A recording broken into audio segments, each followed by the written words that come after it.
Well, greetings from Cooperstown, New York, site of the National Baseball Hall of Fame and Museum. Very glad that you could join us. We welcome you to a special edition of Virtual Voices of the Game. Today, we have really a rare chance to talk to two descendants of Hall of Famers, both legendary players in the Negro Leagues. One of our guests is Joyce Stearnes Thompson. Joyce, the daughter of the great outfielder and hitter Turkey Stearns. Also joining us today, Carl Rogan. Carl is the grandson of another Hall of Famer, Wilber Bullet Rogan, who was both a standout pitcher and hitter in the Negro Leagues. We welcome both Joyce and Carl to the program. Thank you to both of you for joining us. We really appreciate it. Thank you for having us. Yes, thank you.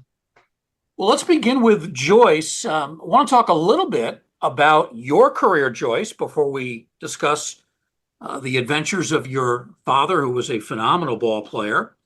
You were formerly a teacher of the deaf and the hard of hearing. You worked at several schools in that profession. Tell us, Joyce, how exactly you first became drawn to that kind of teaching, that kind of work. Oh, well, when I was 2, my family lived near the Eastern Market, and there was a deaf girl that we met, and we didn't know how to communicate with her. Then in the 5th grade, I was in a class with another deaf girl. And then I was going to Wayne State University, and I was sitting on my porch one day, and a deaf young oral man, well, youngster, he was like 16, passed by my house and sat on my porch, but he was oral, so he didn't need sign language. And we talked. And at that point, I wanted to be a physical education teacher. That's what I thought. And we would talk every day. And he said, I think you'd make a good teacher of the hearing impaired. Why don't you try that? And so then I changed my mind and declared my major and decided to be a teacher of the deaf and hard of hearing. But at that time, Wayne State, the program was oral. So they weren't teaching anybody how to use American Sign Language. They believed their philosophy was that you should talk. So that's how I became interested in that. And I did that for 13 years in Detroit, and then 23 years in the Bloomfield Hill School District. They placed all of the students in Oakland County. That was the feeder district. And so I got hired in Bloomfield Hills, and I taught there for 23 years and retired in 2010. Teaching is a challenge in any sense of that profession, but I would think that working with the hearing impaired, that had to create some special obstacles, if you will, that you had to overcome in trying to do that, no? Well, also my last 5 years, they gave me all the kids with special needs. So I had some that were visually impaired. I had a boy that was incontinent, and I had one with OCD, obsessive compulsive disorder. And so I had one that was 2 that were going blind, and a boy that was deaf and blind. And so I had 2 IGIs, interpreter guide interveners, with me in the classroom, and also a nurse. A very crowded room. But, I have a love for children and people in general. So it was fine. It was, I ended my career then. I retired in 2010 because that was a lot. I'd stay to school till midnight working on my lesson plans for all, but you have to individualize everything. Yeah. And so it's very difficult. But I had many jobs. As I told you earlier, I've had many careers. Well, in addition to this wonderful work that you've done as a teacher over the years, you're quite a talented singer. I was reading and doing research for this interview that you once sang the national anthem at Comerica Park back in 2009. Tell us about that. Actually, I sung it. My sister and I have sung it for the past 15 years. What happened was, in Bloomfield Hills, there was an interpreter named Tony, and he had a sign choir of 70 kids, but only like 4 were hearing impaired. But it was a sign choir. He was teaching all the kids how to do American Sign Language. He went to Comerica Park, and he told them he wanted his kids to interpret the national anthem with Jennifer Hudson CD. And they said no, because you can't use any accompaniment, so it has to be live. So when he came back to school, he told my boss, and she said, "Oh, go talk to Joyce Stearnes. She's a singer and she knows the Tigers." Well, I didn't know anything about singing the national anthem, so I had to send my CD in. And when I sent it, they approved it. And so the first year I sang it with the sign choir. And then the next year after that, I told them, well, my sister's an alto, we both could sing it. And so we've been singing it ever since. And now this year will be the 16th year that we've sung the national anthem. Wow. How Every about the Negro first League time? Was weekend. that nerve-wracking for you, the first time at Comerica Park? I didn't hear you. That first time that you did the anthem at the Tigers game, was that a little bit nerve-wracking for you? Well, what happened was they said right before, well, I'm not nervous when I sing. I mean, once I open my mouth, I'm fine. I've been doing it forever. Yeah. But they walked up to me at the last minute and said, do you want a monitor? And I was like, what's that for? And she said, oh, you're going to get the reverb. But she said, but you're a professional. Don't worry about it. I said, Mhm. okay. So I said, when I started off, I said, oh, say, can you see? And my voice came back, oh, say, can you see? Yeah. So I sang it real slow. It's supposed to be done in about a minute and 30 seconds. That one was probably 2 minutes and something. But it was beautiful and they clapped. And I'm sure Tony was angry because we had practiced it at a much faster speed. But that was the problem. So now when we do it, we have the monitor in front of us. But a couple of times they had new people. There was no time for the monitor. So I turned to my sister Rosalind and I said, there's going to be a reverb. Just keep going. So we Yeah. just keep going. And we're good at it. Nice, nice. Let's also talk to Carl Rogan. Carl, not a singer, but you were a three-sport athlete at Minneapolis Central High School, and then eventually you became a longtime coach. You still work today as an exercise instructor. Let's talk, Carl, about what motivated you to pursue a career as a coach. I didn't initially start as a coach. I was more of a player. Mhm. And I was playing basketball with some friends of ours who were employees of the Minneapolis Boys Club. And they had mentioned that they needed coaches for like seventh, eighth, ninth grade teams for basketball.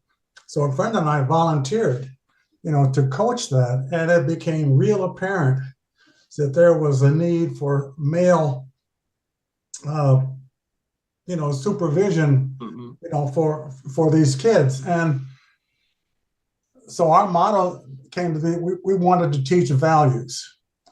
They a lot of them came from broken homes, and a lot of them didn't have just a one parent family, and the things that they were doing were more playground type things. So our focus was trying to get the value systems, value of discipline, value of team play, the value of honesty, the value of good sportsmanship. And then hopefully just during the course of that training trying to teach values that they could take on into life and use. So that became the motivation for just about all of the coaching, whether it was in football, basketball, or baseball. It was just to try to instill the right value system, and hopefully that would carry on as they moved on into their life. Your grandfather was a manager during his career. Was there any influence there in terms of he, the manager, and you eventually becoming a coach? I think there was probably a trade-off, not necessarily a trade-off, but just looking at his career and the effect that he had on people and his philosophy behind the game. I think that influenced me a lot. I really enjoy contact with people. I love sports. I love the atmosphere. I love the challenge. I love the things, that it represents, that it can build in people. And when I saw him and listened to him talk, as opposed to him just talking to me about it, that just sort of carried out as I started to grow and live my life. You've done some public speaking as well. I want to ask you about the photograph that is up on our screen. I believe this is from last year's SABR convention, Society for American Baseball Research, in your home state of Minnesota. You're dressed in the old Kansas City Monarchs uniform. Tell us about what it was like to take part in this panel at SABR. Well, it was more of a snapshot of of what my grandfather did as as an athlete, as a professional baseball player. Mhm. And we were in pretty limited time, so just trying to highlight some of the successes that he's had, over his career. And I thought the program went out very well. I tell you, you look great in the picture. You see a lot of people that will wear, the old baseball jerseys of favorite teams or teams they have a connection to. And they sometimes look a little bit rumpled and awkward, but that shirt fits you really well. You look great there. I love it. Well, Great thank shot you. of you. Well, it was made to order, yeah. Yeah. And of course, the Monarchs, that was the team that your grandfather played for really the vast majority of his career. So that's a franchise that really hits home with your family. Yep, that's correct. Yeah, and I'm originally from Kansas City. That's where I was born until the family moved up to Minnesota when I was in fifth grade. But I had Oh, family wow. there, and I went back every summer. So Kansas City is still, part of my home.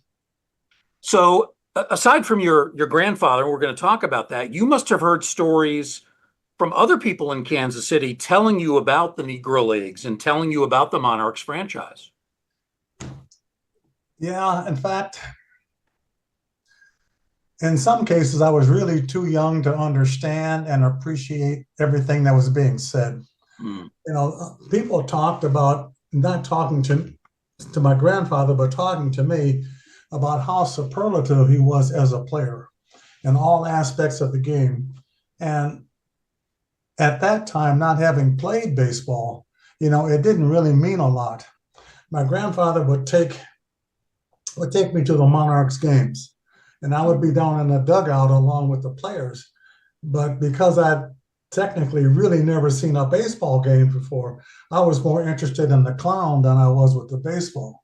But it was just some of the things that, when all of the Hall of Fame started to come to fruition, all the flashbacks of my life with him just began to flow. So Yeah. it was and a lot of people had input, but most of them talked about just how good he was. And I have no question about that since I never saw him play. But there are other quotes that we can get into later on of other people that have seen him play and have Mhm. played against him. Well, we're going to talk quite extensively about how good both Bullet Rogan and Turkey Stearnes were. Let's start with Turkey Stearnes, just to give you a little bit of background information on these players. They're sadly, not as well known as some of the other Negro Leagues greats. You think of a Satchel Paige, a Josh Gibson, a Judy Johnson. These were, some of the first players that were elected to the Hall of Fame from the Negro Leagues or based on what they did in the Negro Leagues. Turkey Stearnes, though, was a player not elected to the Hall of Fame until the year 2000. Bullet Rogan went in 1998. But Turkey Stearnes, when you look at some of the numbers on him and some of the scouting assessments, pretty amazing the kind of player that he was. Stearnes was regarded as a five-tool player. He was a five-time All-Star selection to the Negro Leagues East-West All-Star Classic. He was widely recognized as one of the game's all-time great players. He was a speedy center fielder. He excelled on the base paths. And as a hitter, he could do it all. He could hit for average, he could hit for power, led the Negro National League in batting average twice, so two batting titles. For his career, hit 349 in Negro Leagues competition and stole 129 bases. Then you talk about his power. Hit 186 home runs, and that was strictly in Negro Leagues games. Hit many others in non-Negro Leagues competition. But his slugging percentage in those Negro Leagues games was over 600, phenomenal, 617. So that gives you an idea of just what a talent he was on the field. Joyce, I want to get into him a little bit off the field, what your father was like, because you knew him, you traveled with him, you had a chance to really get to know what his personality, his character was all about. If you could describe him in a few sentences, tell us about the real Turkey Stearns, personality, character. Well, my dad was humble. He was honest, loving, caring. He wasn't a drinker or a smoker, and he was a man of integrity and peace. He stayed pretty much to himself, and after retiring from baseball, I guess while he played baseball, people asked one of the historians why my dad, if he's such a great player, how come nobody knew him? Well, my dad used to mentor some of the other players, but after the games, he would go home. So he wasn't a partier or a smoker. He was strong, he was dedicated to his job, and he didn't miss going to work. He got a job he worked in the foundry at Ford Motor Company for 27 years. And, the noise caused him to have a hearing loss afterwards. But he was a family man, and nothing came before his family. I told you that I had the opportunity, he was invited to the Negro Leagues weekend, July 4th of 1979. And he wasn't going to go because he didn't tell anybody. And I happened to go up to his room, and on the dresser, there was a letter from a gentleman named Tom Stoltz in Greenup, Kentucky, inviting him to the 4th annual Negro Baseball Reunion in Ashland, Kentucky. And I said, Dad, you need to go to that. You'll get to see some of your teammates. And at first he was hesitant, but he agreed to go. And I contacted Tom and said we were coming. And a boyfriend of myself and I went on the trip. And in the evening, they had this birthday party for Clint. They call him Clint the Hawk Thomas. He was a Negro Leaguer. And we went to Tom's home. And there were 10 other talented Negro Leaguers. There were Monty Irvin was there, Buck Leonard, Leon Day, Judy Johnson, Gene Benson, Quincy Troop, Ted Page, Jake Stevens, Ray Dandridge, and my father. So Jake walked up to my dad and shook his hand and said, "Do you remember me, Turkey?" And he said, "No." And so they just sat and talked to each other, and I just listened. And it was amazing to hear them talk about my father's outstanding ability to hit, run, and field. And they complimented him numerous times, and he softly just stood by and said, "Thank you." And then they loved and admired and respected one another. I've never seen anything like that. These were great people that did not express any bitterness for the racism they had endured or any prejudice over the obstacles placed in their path. They were humble, just like my dad. So it was a sight and an honor to behold, and a moment I will never forget. You think he was initially reluctant to go to the reunion because he was so quiet, didn't like to talk about himself? Maybe he would have felt awkward. Was that his feeling? Actually, we didn't know it then. My dad was sick. Because after he came back, he died several months after, got sick, and I had to take him to the hospital. But he would go to the barbershop and interact with players. My dad didn't like to fly. Okay, so I didn't tell him we were gonna fly. I just said we're going. And when I drove to the airport, he said, "Why are we stopping at the airport?" And I said, "Well, Dad, we have to fly." And he said, my nickname was Bugsy, all Bugsy. I said, "It's okay, you're gonna be okay." What I didn't know was that we had to take two planes. We took the Delta, and you stopped and laid over in Cincinnati for 4 hours. And then we had to take what they had called a turboprop. So you actually walk out onto the air, where the airfield is, and then they start the plane with their hand. That was in 1979. And Ernie Banks was on the plane, and he talked to my dad and Joe LaPointe, who was with the Detroit Free Press at the time. And we had a great time. I mean, once we got on the plane and got to our destination, it was a wonderful thing. No, he stayed home. He didn't go anywhere. So he didn't want to fly. But once he got there, he was glad he went. I definitely was glad, because it was an opportunity and experience, a once in a lifetime experience, and it'll always be a part of me. And then he died when we got back. And so it's something that I'll always have with me. Well, I can sympathize with your father because, as people here at the Hall of Fame knows, I have a pretty bad phobia about flying. I have not flown for more than 30 years. I'm one of those white knuckle passengers, especially smaller planes. I get a little claustrophobic, so I can sort of understand where your father, Turkey Stearns, was coming from. But it sounds like after initially not wanting to go to this event, the fear of flying, he ended up being very glad that he did go because he got to reunite with some old friends. Yeah, Satchel Paige was supposed to be there, but they said he was ill, so he didn't make it. But all of them were about the same age, and they just sat and just talked and laughed, and Yeah. it was amazing. You mentioned that he was ill at the time, but you didn't know about that? Well, I noticed he was getting very thin. Mm, My dad wasn't one to go to the doctor. He didn't like to go to the doctor. And I lived across the street. I bought the house across the street from my parents. And my daughter at the time, Karen, my oldest daughter, the one that's ill now, she had gone over to the house and she was looking for him, and he was sitting at the top of the stairs. And she said, Granddad, how are you feeling? And he said, his stomach hurts. So she ran back and got me, and I went over there. And I said, Dad, do you want to go to the hospital? And he said, yes. Now, he would have never said that. So I drove him to Harper Hospital. They start running tests. And I contacted the family doctor, who was 80-something years old. And he said, well, you're in a good hand, so let them handle it. And what happened while I was talking to him, my dad, they were running lab tests, and the doctor came and said that he had, what did he call it? Some type of, I can't think of the name, but it meant he had a malignancy. He had a high calcium count, I think it was. And while he was talking to me, my dad started throwing up fecal material. mm. And the doctor said, oh my God, we're going to have to do emergency surgery. The next morning, they told us to come at 7 o'clock. In the morning, we got there.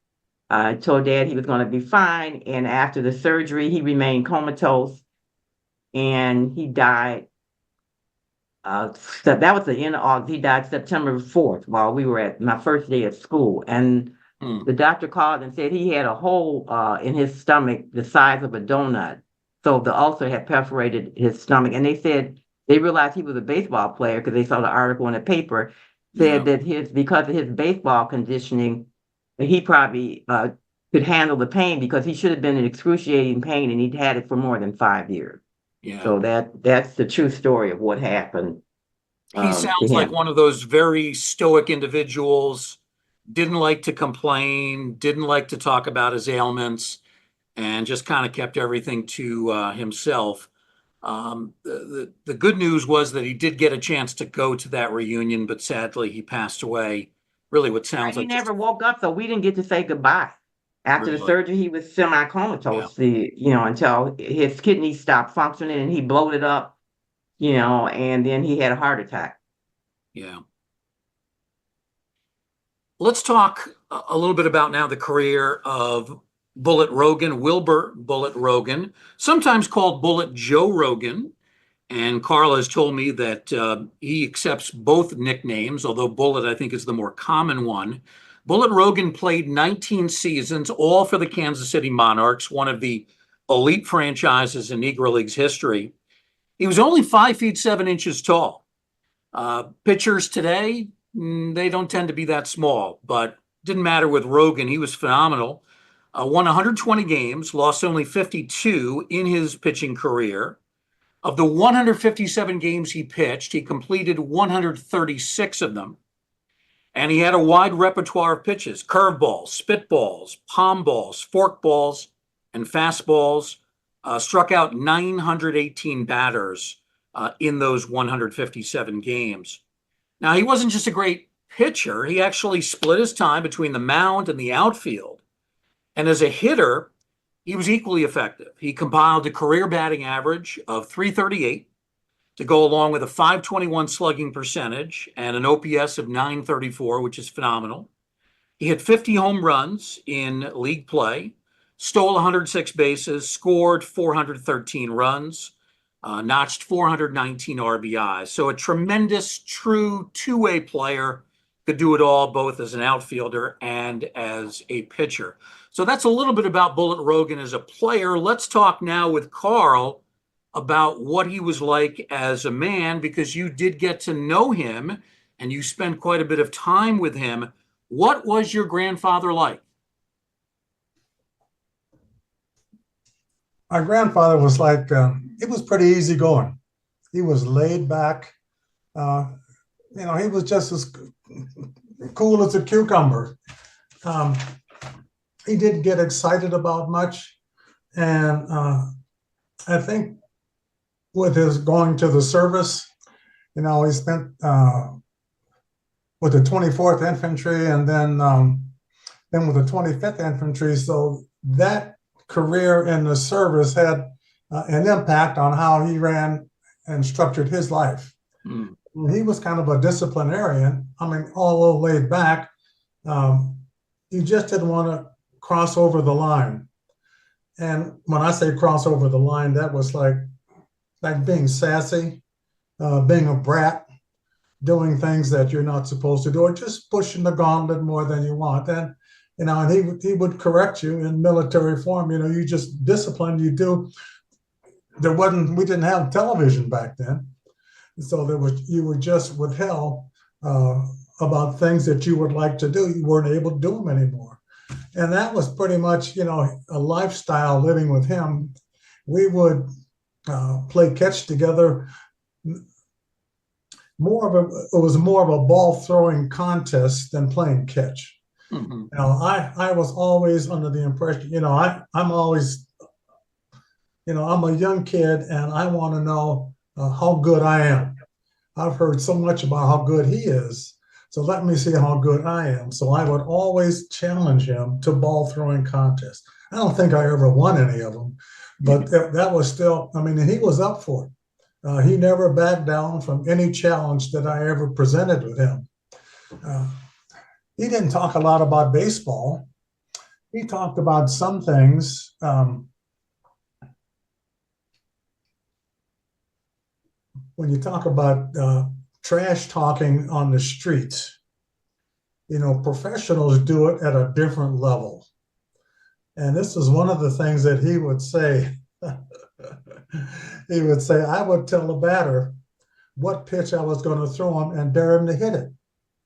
That is the ultimate of confidence. And that is the level of, that is how he perceived, he knew how good he was and just playing mind games. He didn't play mind games with me. If I said something about baseball, he said, you don't want to do that. You want to do something else. The type of glove, the type of swing, stealing bases, he would correct me from that standpoint. And he was never subtle about it, not harsh or anything, just matter of fact. I'd say military style. But I enjoyed being with him. He was a very social person. He loved being around people. And one of the reasons I think he loved being around people is because they all wanted to talk about baseball. And that was his favorite subject. And he could spend hours on top of hours. And that's where I learned a lot about kind of like my philosophy. Wasn't so much him telling me what you should or shouldn't do or facts of life, is listening to him answer questions that people have asked him. And that is what I found more helpful. And it didn't occur to me until years later, the impact that my grandparents had on me and the way that they lived their lives. And like that, never heard them say a cross word about anybody. Mm-hmm. As one of those, the belief was no matter how bad a person is, there is always something good in them. And that's what you look for. So, those are the kind of things that I took from him. And it played dividends in my life growing up and also now. So I'm just really thankful that I had an opportunity to spend time with him. He died, I was in the service. He died in 1967. I was in Texas. I didn't get a chance to go to the funeral. And then I was discharged from the Air Force in 1968.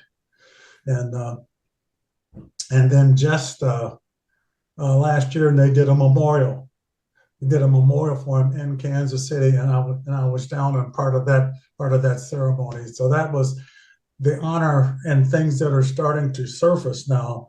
The pendulum is swinging the other way, and I'm just really grateful that a lot of these things are coming to fruition. That has taken a long time. So you lived with him in the same house, correct? That's right. My parents, when I was there, my parents lived in a home, and then my grandparents lived in a separate home, but I spent a great deal of time with them, in their separate home in the summer. So they had a cabin on the Ozarks. Mm, And a few days after school was out, I was off to the Ozarks for the summer. mm. I spent the summers, in elementary school and then in middle school. I spent my summers down in the Ozarks with my grandparents. About how many years did you get to know him before he passed away? 23. Oh, good long time. He died when I was 23 years old. Yeah. And I, obviously you don't remember the early years, but maybe when you were 5 or 6, you started to, you know, well, fully or better understand what he was about, and you have memories of that. I have read that he would tell you stories about his baseball accomplishments, not saying that he was a braggart, but he would come out and say, "Yeah, I was really darn good." And then my understanding is that you were a little skeptical, and then you started doing research into him, and then you realized, yeah, he's as good as he says he was. In fact, he was probably better than he says he was. Is that true? that's a true story.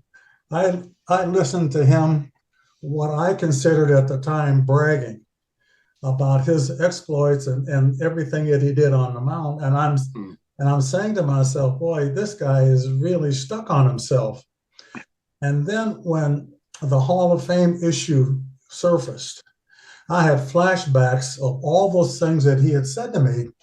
And then when I started doing research, I'm looking at the internet and all the articles and all the things, superlatives that people have said about him. I came to the conclusion that he actually, what he was telling me, he was being pretty modest. He really? was really being pretty humble compared Yeah. to what other people had to say about him. So I was, but that is a true story. He was a great pitcher, but he was also a terrific outfielder and hitter. Did he ever say that he was better at one of the two? Did he say, I'm a better pitcher, I'm a better hitter? Or did he say, I was equally great at both? Well, I think he knew that he was good. I think where he challenged himself was he challenged the batters that he faced. To me, as I looked at what he was about, he didn't say that I'm better than any of the other better pitchers there. Mhm. He's saying that when I'm in the ball game, I am better than you if I'm pitching as a pitcher versus a batter. And there's no way that you're going to do anything, I'm going to let you do. So he was confident, and I think you need that. You need that swagger when you go out on the field, and so he had the full package. Um, People talk about his hitting, and that's one of the things that, and I don't know if you were going to ask this question, is that you had mentioned that some of the things that in his batting average. Well, he batted over 400 twice, Mm. and only Ted Williams had done that back in the 20s or something like that. With a 407, and my grandfather also batted cleanup. For one of the most powerful, well, the team that won the first Colored World Series. He was a cleanup hitter for that. Yeah. And I think what gets lost in everything is they talk about his pitching and the other parts of it. He could play every position on the field. So no matter where, if they needed something, he could slot himself in any place. But Yeah. typically, if there wasn't a need for pitching, he would be in the outfield. Carl, did he have a favorite teammate or somebody who really became a best friend from those Monarchs teams? Did he? Yeah. The one person that I think of and that I knew and got to know was Buck O'Neill. Mm. He mentored Buck O'Neill, one of the co-founders of the Negro Leagues Museum. And I met Buck Buck when, as a youngster, not knowing who he was. But later on in life, when I would go down to Kansas City, my grandfather was dead at the time, but they would have uh, social gatherings, and then Buck O'Neill would be there. And some of the functions that the Negro League Museum Hmm. or the Saber had, that I would attend in Kansas City, Buck would show up, and I got a chance to talk to him. But I think of all the players, I think he talked about Satchel, he talked about Buck, and those are probably the two primary people that he really talked about. Yeah. Hey, those are good people to know, right? Oh yeah. Talking top of the line right there. Joyce, how about your father, Turkey Stearns? Did he talk about favorite teammates, friends that he made along the way, managers that influenced him? He had a number of great years with the Detroit Stars. Maybe there was someone with that franchise that he really became close to. When he was interviewed, and first of all, dad had two girls. He wanted boys, and my mom had three miscarriages, so he ended up with Rosalind and I, two girls. So growing up, I have to be honest with you, I didn't know until I was in my third. When we lived with my father, we never knew we were living with greatness. Okay, we never knew he was this phenomenal baseball player because he didn't talk about himself. But when he was interviewed, he talked about Oscar Charleston a lot. He thought he was a great player, great person, and he talked about Cool Papa Bell, those two, and Satchel Paige being such a great pitcher, and how he was glad whenever he could get a hit off of him or a home run. So those three, I heard those three names a lot. But I learned from other people about my father's greatness. I was driving a good humor truck when I was before I got a scholarship to college at Wayne State. I was driving a good humor truck during the summer, 12 hours a day, 12 to 14 hours a day. And they gave me a route in Royal Oak. So the route dictates where you have to go, what time you have to be there, what time you have to ring the bell. And so that route wasn't that productive, but I was going down the street at 11:30 and I stopped, and these two older Black gentlemen walked up to the truck to buy ice cream. And I heard them talk about they were at this game at Mack Park, and Turkey Stearnes hit a home run that was more than 500 feet. And I said, Turkey Stearnes, that's my father. And they said, no, it's not. And so I had to take my driver's license out and show it to them. It had Stearns on there. And then they detained me there for about 30 minutes talking about the Negro Leagues and the phenomenal players and my dad and how great he was. So I was amazed to hear that. But I told him my dad was shy and quiet and reserved. So, if he talked to the guys at the barbershop, they talked about baseball. When he talked to other guys, they talked about baseball. But to us, he didn't say much about baseball. We found out he went to every Tigers game after he retired, and he would come home early because they would be losing. I knew they were losing whenever he home before the end of the game. So he didn't like to watch it. He said they didn't play so well. And these guys today were batting 180. To play in the Negro Leagues, pretty much you had to bat 300. So yeah, Oscar Charleston was the one that he talked about the most. And then he talked about Satchel Paige a lot and Cool Papa Bell. You ever have a chance to meet Cool Papa Bell or Satchel Paige?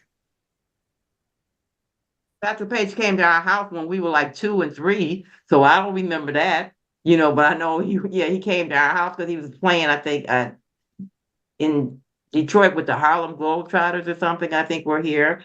So no, I never got to see Cool Papa Bell, but I told you I met all the Negro Leaguers when I went to the Negro Leagues reunion, the ones that were still alive. But Satchel Paige and daughter Linda and I are very close friends now, so we talk every day, either through texting or whatever. So I'm learning a lot more through other people.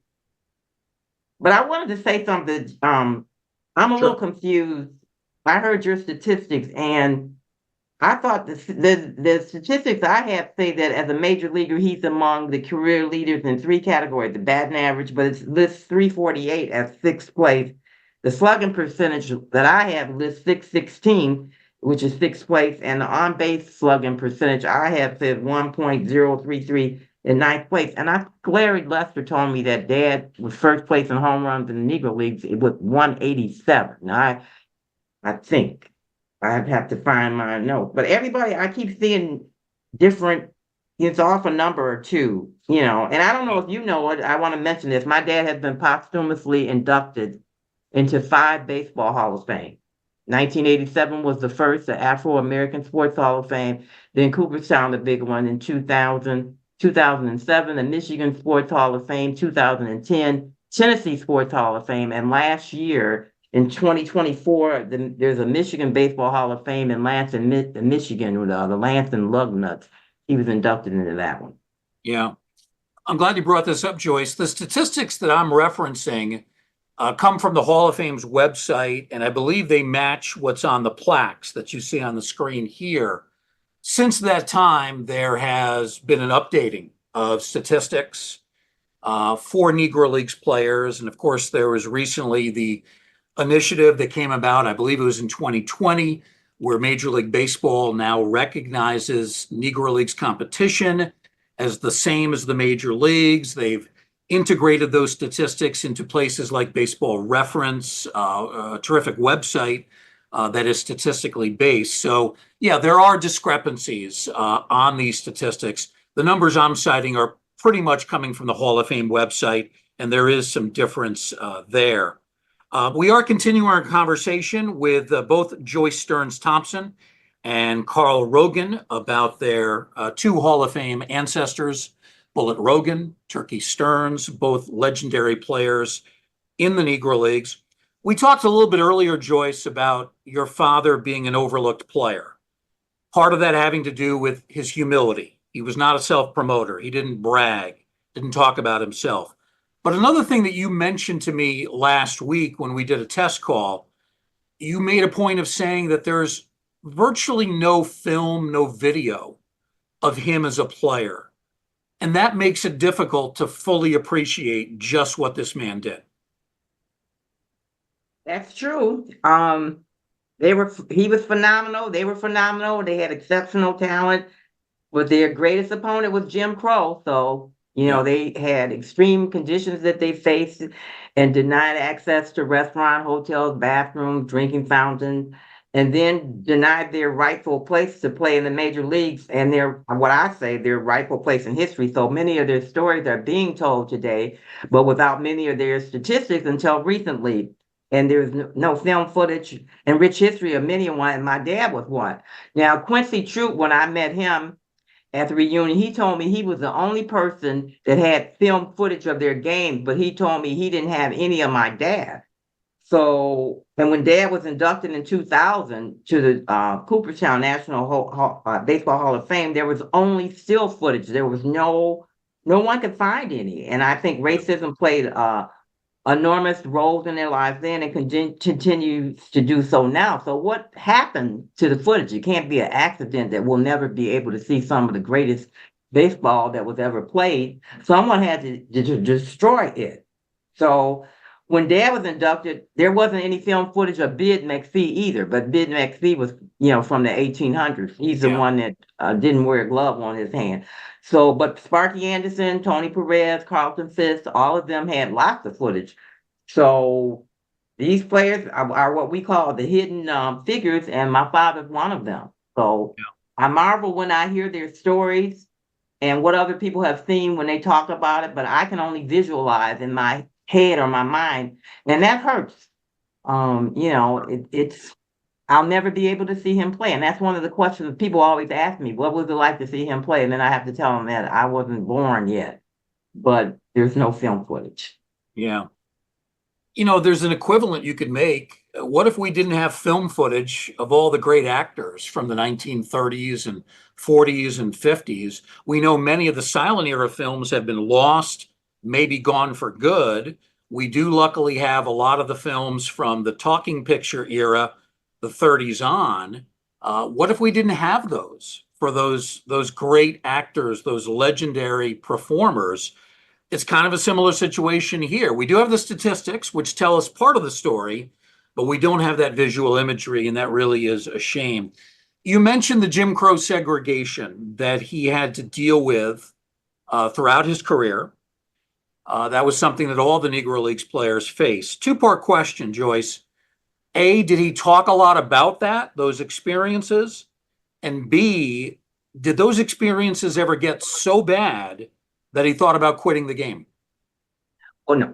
No, I don't think any of them. They loved the love for the game was more important to them than any obstacle that they had to face. They were talented. They knew that.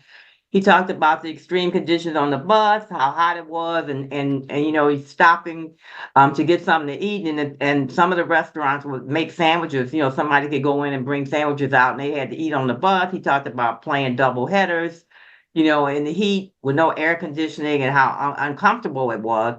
But as I told you before, there was no bitterness. They got used to it, I guess, and were accustomed that it was going to happen.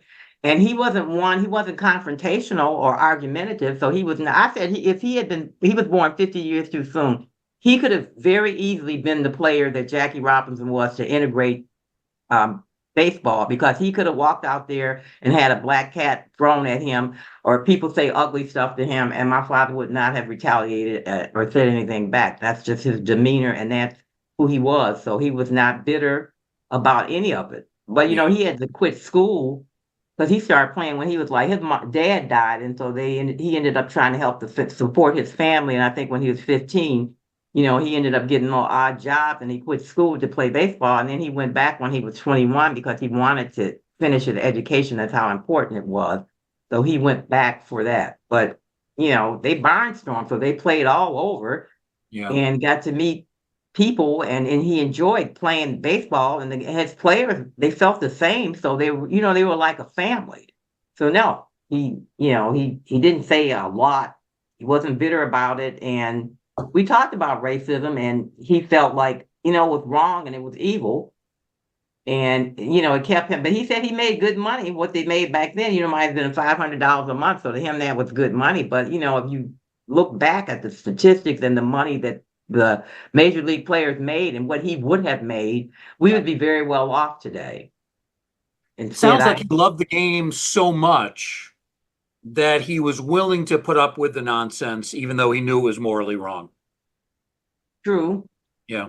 And I did that in Bloomfield Hills. I'm a little different than my dad. I speak out. So I'm very tactful, and I'm kind-hearted, and people can say the wrong thing. And the first time, I wait, and I may, ask them to repeat what they said or not, or explain it. But, if they really are truly racist, then I'm going to zap them. They're going to get it from me. I zapped them. My dad would not zap anybody. He was like Bullet Rogan. He never said anything unkind to anybody. I try not to, but I will put people in their place when they need to be put in their place. Carl Rogan, how about your grandfather? Did he talk a lot about the problems of Jim Crow, how it affected his lifestyle, how it affected his day-to-day work as a ball player?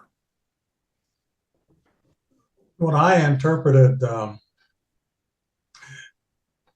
agreed a lot with what Joyce was saying about the conditions, and that was prevalent for that era, in the 20s and the 30s.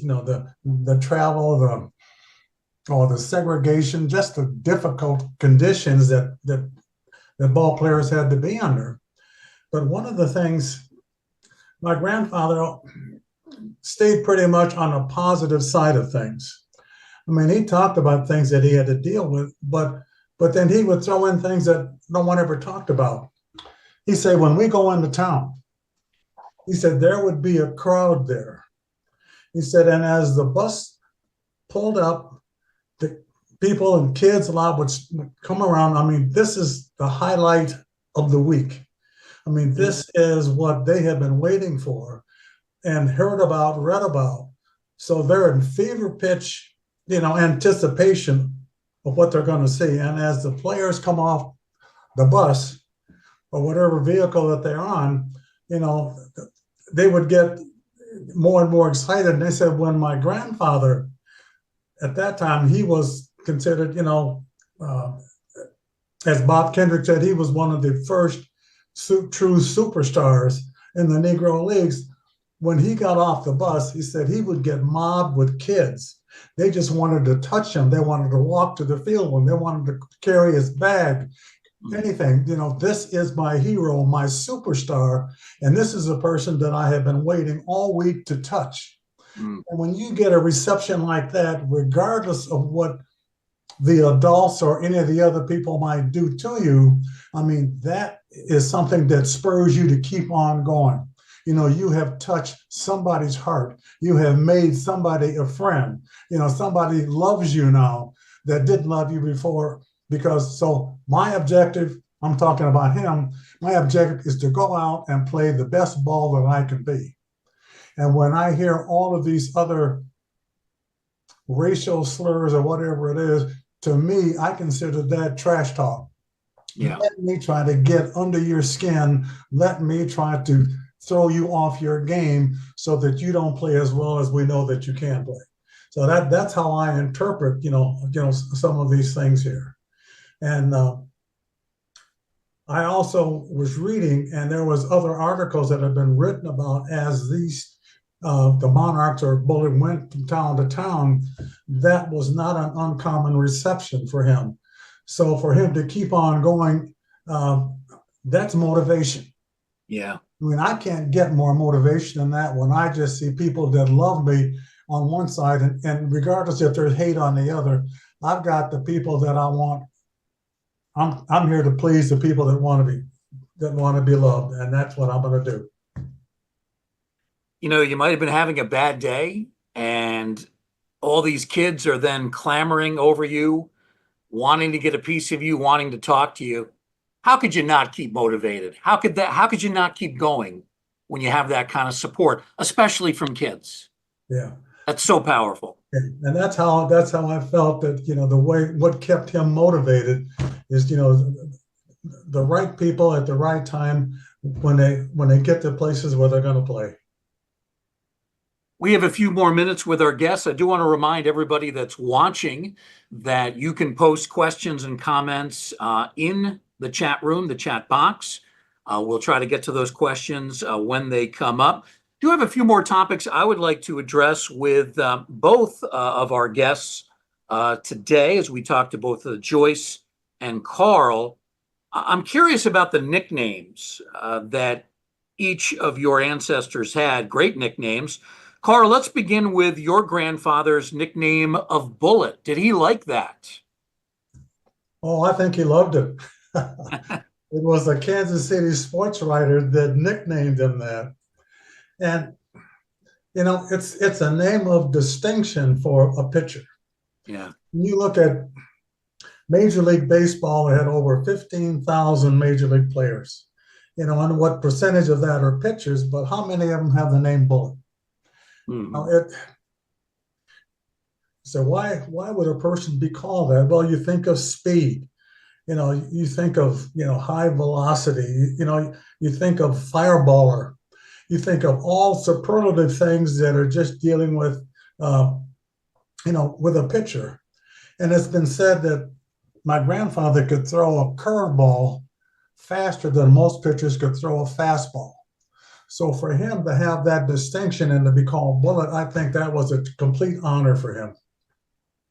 Interesting. Joyce, how about your father? Did he like the turkey name, or did he not care for it? Fine with it, but he said that he had a pot belly as a child. That's why he was called Turkey. But everybody else says he stuck his chest out when he ran and he flapped his arms like a turkey.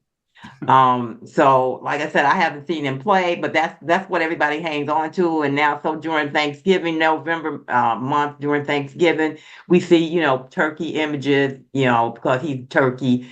And even I heard Bob Kendrick say he called him the gobbler. And that's new. I had never heard that, but people make references to it, and he liked it, and it's been fine. I just said I don't ever want to see a picture of a turkey running around with my father's head on. I better not see that. Yeah. I don't want to see that. That's taking it a little too far. How about friends and family? Did they call him Norman or Norm? No, no, they called him Granddad, or the kids called him Granddad, or we called him Dad. Nobody ever referred to him. My mother called him Norman sometime. But what about much, or friends? Mr. Stearns. you know, that never the turkey, no one ever called him turkey though. Yeah. Here's another interesting note about Joyce and your family. You're related to another great player from the Negro Leagues, Ted Double Duty Radcliffe. I understand that in 1946, your father married Nettie Mae Radcliffe, the niece of Ted Radcliffe, a great catcher, and Birmingham Black Barons manager as well. That's not very well known, but you've got an interesting tie in there too. After she was MacArthur, Nettie Mae MacArthur, but that is her mother was Olga Radcliffe. She is, and so Ted Double Duty and Alex were her uncle, the her mother's brother. Yeah. So yeah, from Chicago. And Double Duty is one that told me how well my dad played. I mean, now he would brag about him because he said if he's not in the Hall of Fame, nobody should be in there. And you know, Double Duty got that name because he could pitch one game and then catch the other one. He's not been inducted into the Hall of Fame, but and both of the Radcliffes lived to be in their hundreds. I think Double Yeah. Duty probably was 102 or something when he died. So yeah, that's odd that we ended up being in the same family. So yeah, that's true. Double Duty Radcliffe is my great uncle, my mother's uncle. Nice.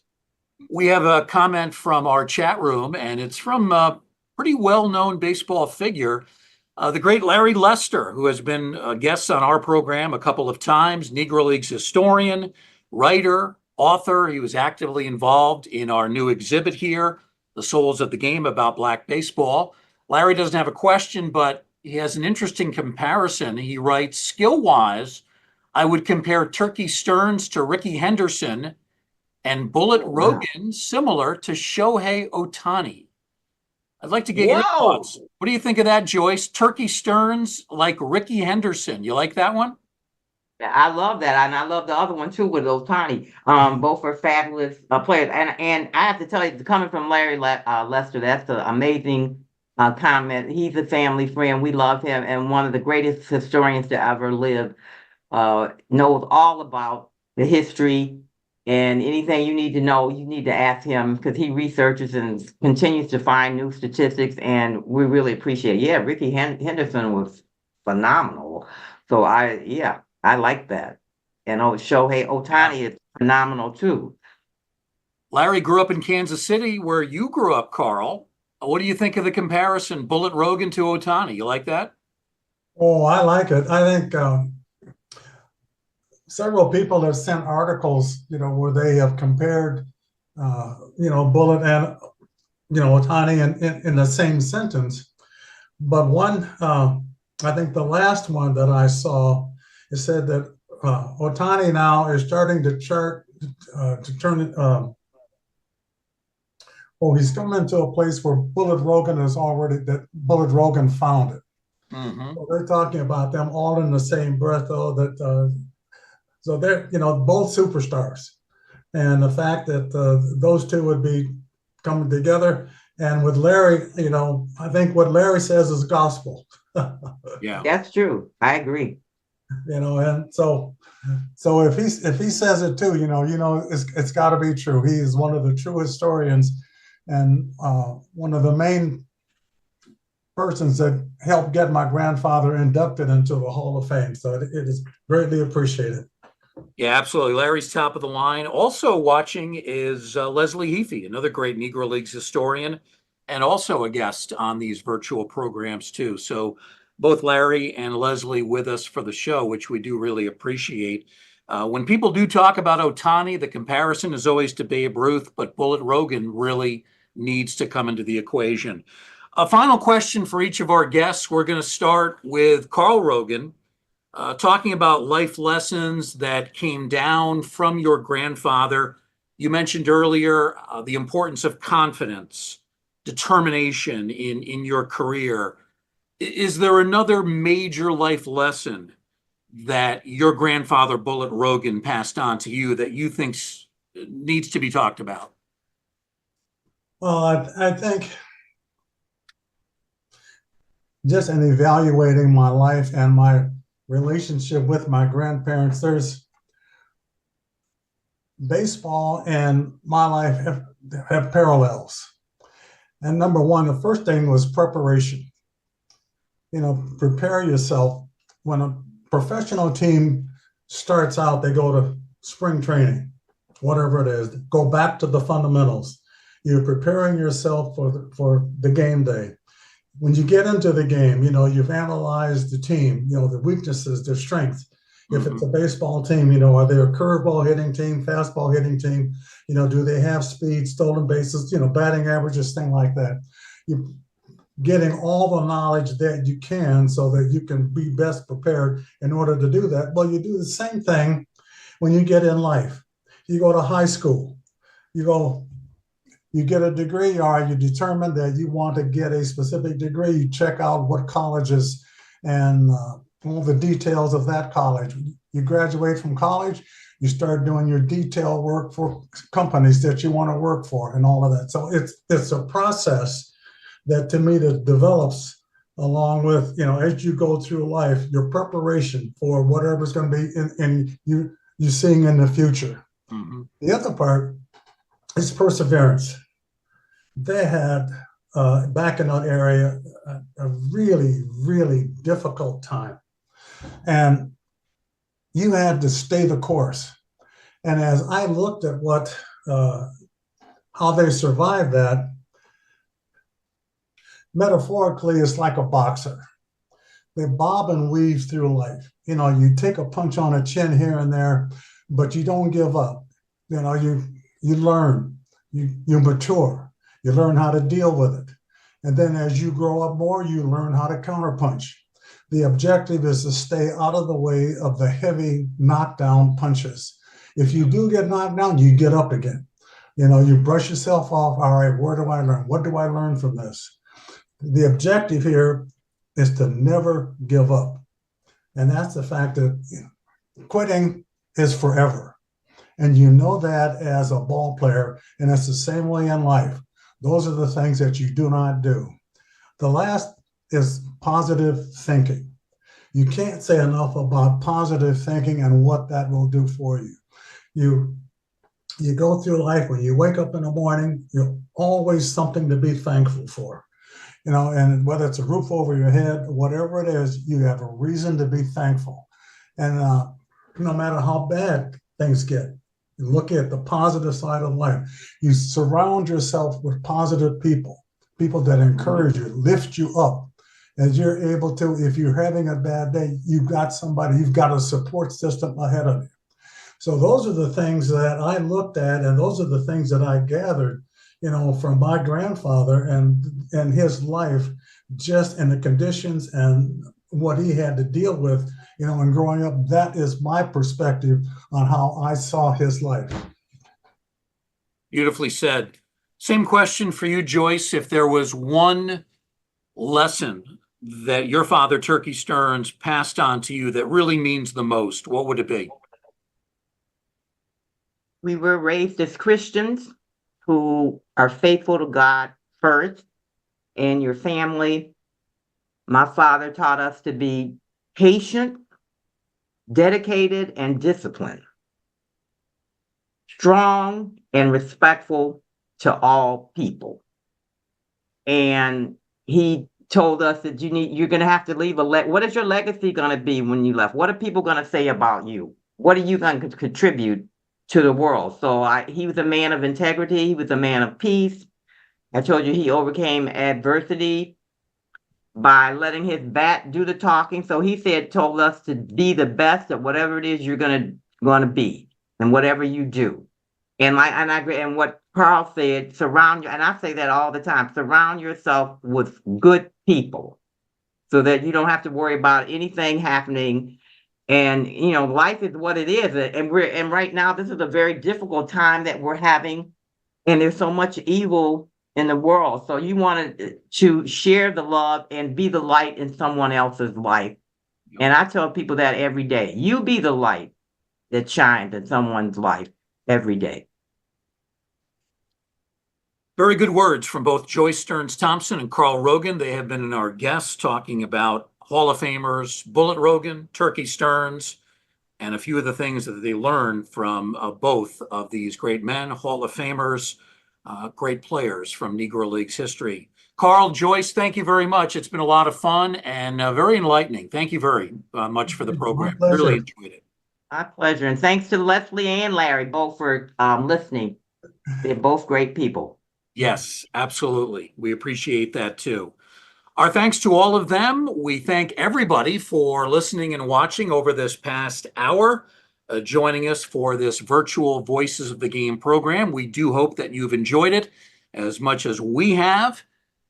We hope to see you next time that we feature one of these virtual programs. We have more coming up in March and April and May, so lots more to come over the course of the year. We hope you'll join us for those. Keep an eye on our Facebook page and our website as well for upcoming programs, virtual Voices of the Game. Thanks everybody for being with us.